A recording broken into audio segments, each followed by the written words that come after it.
What time is it? It's JPGivin'er analysis time, baby! In this video, I'll be analyzing Maytee's perspective from a 6v6 between Nerd Prom and Kart Vengers. This is probably going to be my most inclusive analysis so far, as I'll be putting close to an equal analysis on a few components in this game. And as always, if you want me to analyze your perspective, check out the submission process in the description and DM me on Discord. You can find me in my server, the link to that is also in the description. But without further ado, let's start giving her, bud. Just before getting started, if you enjoy this video, consider subscribing. It's free, it helps me out a lot, and you can always change your mind. Starting things off, we got SNES Rainbow Road. Maytee played this race decently, but I think there's a general thing I need to go over, as well as some ways you can improve your communication during races. And as always, when I say you, I'm most likely referring to Maytee.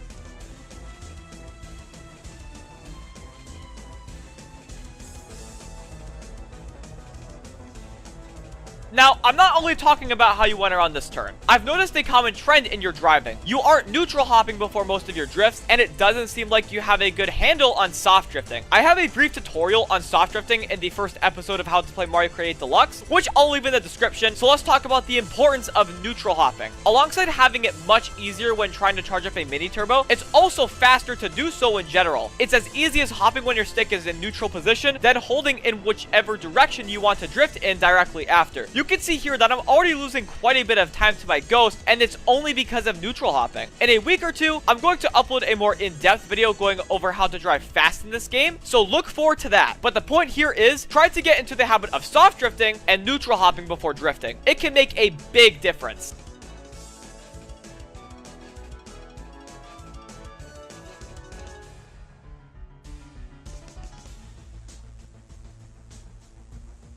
Alright, Maytee, a couple factors go into how you should have played this part of the race, so let's go back to right before the path split. You could tell that Joe was behind you with a mushroom, so if he were to pass you at some point, you would be able to tell that it was him shrooming up. Essentially, you could have redded him as soon as you were on the final turn. I know that when you threw the red at him, it hit your teammate, which was unfortunate, but that's where the communication factor comes in. You knew your teammate could have been behind you prior to you tossing up the red, and you probably should have checked your rear view before throwing it up. Now, knowing that your teammate is right beside you, you should have told them you were going to throw a red and give them time to space out. And in case you had no way of telling that someone from the other team was in front of you, you could have spammed your rear view a bit for the names to potentially come up faster. But the overall point is that moving forward, make it very clear that you're running an opponent and give any of your mates who are close to you time to space out so they don't take the red.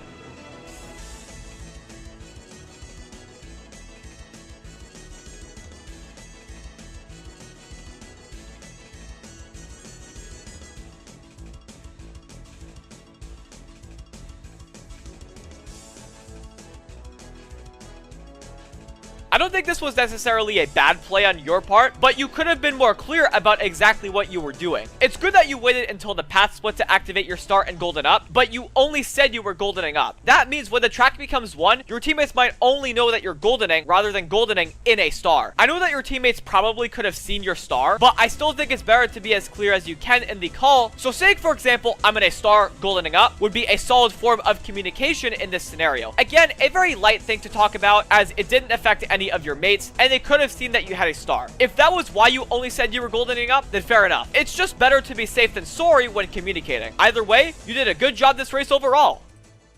Next up, we have Wario Stadium. This is another race where Maytee plays alright and turns out pretty well in the long run. As you should expect though, I got a few things to bring up.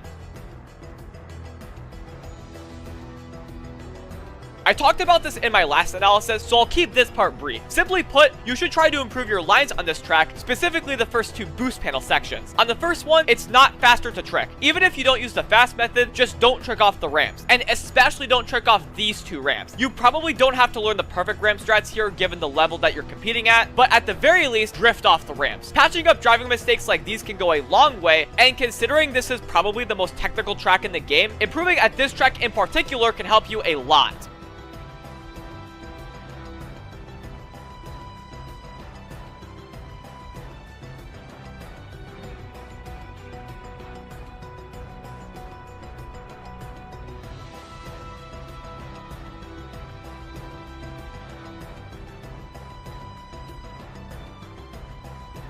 To be honest, I have no clue how your last boomerang shot hit the guy, but fair enough. Where you threw your last shot isn't always going to work though. In fact, this was probably a one-hit wonder, and that's okay. But let's talk about how you used your boomerang. Your first shot was pretty solid, especially considering if you were close enough to the player, they probably wouldn't have a lot of wiggle room. The second shot really had no way of hitting the player though. However, if you only threw it here to have access to the last throw, then be my guest. The last throw is pretty broken, so I'm all for having access to it as quickly as possible. Speaking of the last throw though, I think your best bet at hitting the player in most scenarios was either on the straight with the anti-gravity ramp or pretty much as you land. I still cannot believe that you actually hit the player where you threw your boomerang, but I think had you landed a hit where I suggested you threw your boomerang, you could have had the next talking point much easier in the race.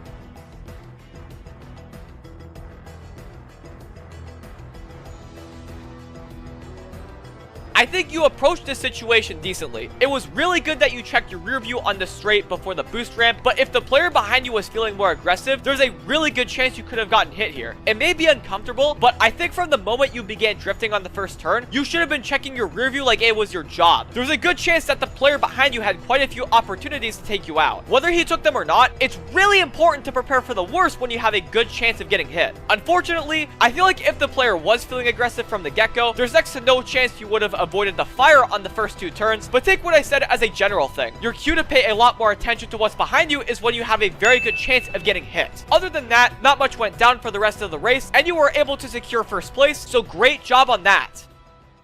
Lastly, we have Yoshi Circuit. I think Matey played this race solidly, not too many mistakes, and the mistakes he made weren't bad mistakes. But you already know I got some points to bring up, including right now. Someone mentioned in your call that 9th and 11th place should bag. On a hard bagging track like Yoshi Circuit, it really doesn't matter what spot you're in when deciding whether you should bag or not. Ironically, it's actually better to let the bottom spots run and have the top spots bag now that I think about it, as those starting from the middle to the bottom could pull a shroom first set and get a head start as a runner. But the point here is, just because you're starting in the back doesn't mean you should bag, unless it's a light bagging track like Donut Plains 3 or GBA Mario Circuit.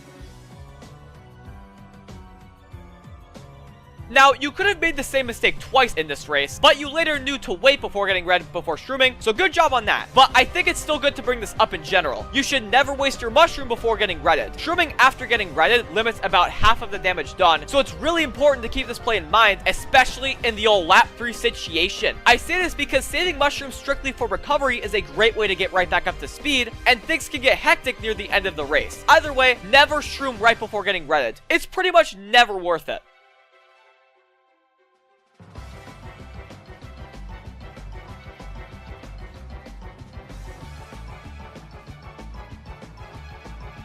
Alright, so when you use your bill as you hop into the shortcut, it's naturally going to land you in a pretty weird spot. I suppose you didn't expect that, and that's why your driving after the bill strat was a little wonky. But I have some alternative approaches for you. You can activate your bill as you hop into the cut, but make sure to hold your left drift while brake drifting as you're on the short turn section. You'll be able to maneuver afterwards much easier. Or, if you want an even better approach after the bill strat, activate your bill in the right patch of off-road just before the shortcut, and the bill will land a bit earlier, and you likely won't even need to brake drift. Just be aware that when using this method in particular, it is possible to use your bill too early and miss the bill strat entirely. I will be the first to tell you to be careful when getting the early extension, as when I lost Sapphire, it was literally only because I used my bill too early. But that's besides the point. The point is, either one of these options will set yourself up nicely, and you won't land and tackle the next turn awkwardly. After that, not a whole lot to talk about on this race. There wasn't a shock this race, which is crazy to me, considering I've been in a 4-shock Yoshi Circuit race before. The only thing that you maybe could have done differently here is chaining your star into the second set. I think if there were to be a late game shock, it would probably come through in between the second and last set from where you were, so chaining your star would have been a safe bet, and maybe you could have gotten another star too. This is just a thought though. You played this race pretty well.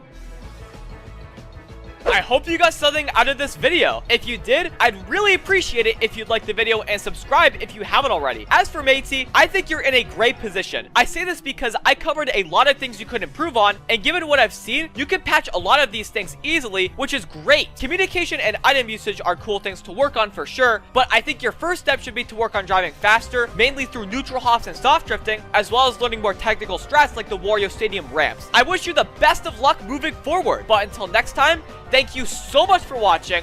Have yourselves a fantastic day, and keep on giving her, bud.